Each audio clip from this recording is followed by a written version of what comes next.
Isang mapagpalang gabi po sa ating lahat. Muli ako si Nancy Bashan and welcome to our daily devotion with Pastor Russell Ocampo.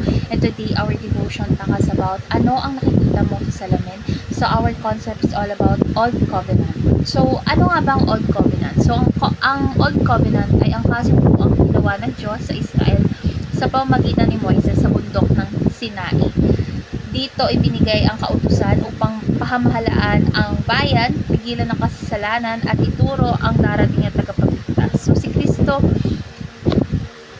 which is si Kristo. So bagamat makapangyarihan at makabuluhan ito ay pansamantala lamang at isang anino ng mas dakilang kasunduan sa ilalim ng Diyos.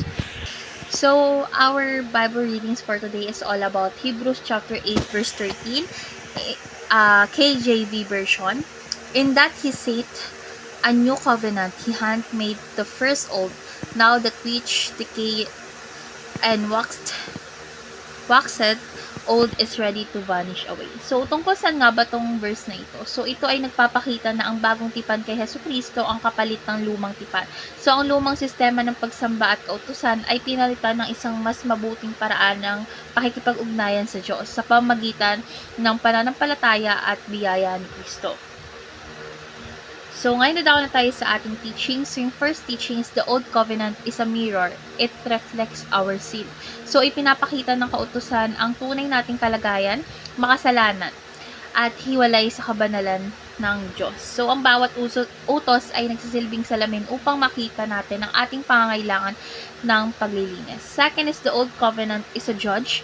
It condemns us. So, ang kautusan ay nagbibigay hatol sa mga lumalabag, kaya't walang sino man ang matutuwid sa pamamagitan nito. Sa ilalim nito, lantad ang ating kaparusahan at kahinaan. And lastly is the Old Covenant is a tutor. It points to Christ. So, ginamit ng Diyos ang kautusan upang ihanda tayo kay Kristo, ang kaganapan ng lahat ng kautusan. Sa Kanya lamang natatamo ang ganap na katwiran at kaligtasan. So, ngayon na tayo sa ating application. So, yung first application is reflect on the weight of sin and the cause of grace. So, dapat natin isipin kung gaano kabigat ang ating mga kasalanan at gaano kalaki ang halagang binayaran ni Kristo sa krus. So, ang biyaya kasi natin ay libre lang, pero hindi mura. Dumanak ang dugo ng anak ng Diyos para dito.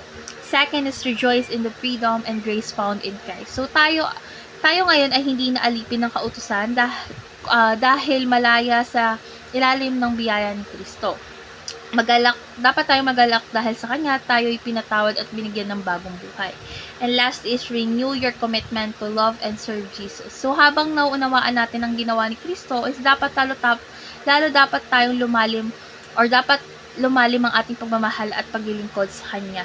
Dapat panibaguhin natin araw-araw ang ating pananampalataya at pagsunod sa Kanya.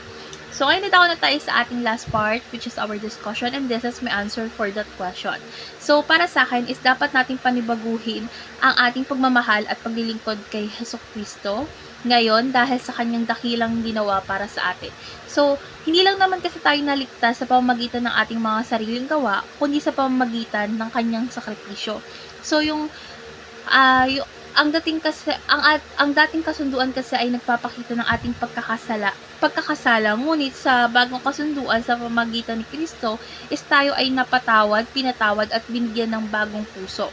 So, ang tanging tamang tugon ay ang buong pusong pamumuhay para sa Kanya na may pagmamahal, pananampalataya at katapatan. So, ngayon naman po ilalahad ko ang aking natutunan sa devotion natin ngayon na ang Old Covenant. Para sa akin, ang Old Covenant ay hindi lamang listahan ng mga batas, kundi isang salamin na nagpapakita ng ating kasalanan. Isang hukom na nagpaparusa sa lumalabag at isang guro na nagtuturo patungo kay Kristo. So, ipinapakita nito kung gaano tayo kahina at kung paanong hindi natin kayang iligtas ang ating sarili. So, syempre, nakita ko rin na ang layunin ng lumang tipan ay upang ihanda tayo sa mas dakilang tipan, ang bagong buhay kay Jesus. So, dahil sa Kanya, natagpuan ko ang tunay na biyaya, kapatawaran, at kalayaan mula sa kasalanan. So, ipinapahayag ng aking puso or ng ating puso na gusto ko itong i-apply sa pamamagitan ng pagninilay sa bigat ng kasalanan at halaga halaga ng biyaya ng Diyos, which is si Kristo. So, dapat nating araw-araw or dapat kong araw-araw sisikapin nating maging tapat sa pagmahal at paglilingkod sa Kanya dahil hindi para kumita ng kaligtas, kundi bilang tugon sa Kanyang pag-ibig. So, yun lamang po, and let's pray na po. Lord God, maraming salamat po sa liwanag ng inyong salita sa lumang tipan. Nakita ko po namin kung gaano kami makasalanan at kung paano kami nahatulan ng kautusan. Ngunit sa pamamagitan ni Kristo, kami po ay napalaya at nabigyan ng bagong buhay. Lord at Panginoon, tulungan ninyo po kaming ipamuhay ang biyayang itong araw-araw. Lord God, naway patuloy kong mahalin namin ang paglilingkuran si Jesus, hindi dahil kailangan namin maging karapat-dapat, kundi dahil siya ay karapat-dapat sa lahat ng pagsamba. In His name we pray. Amen.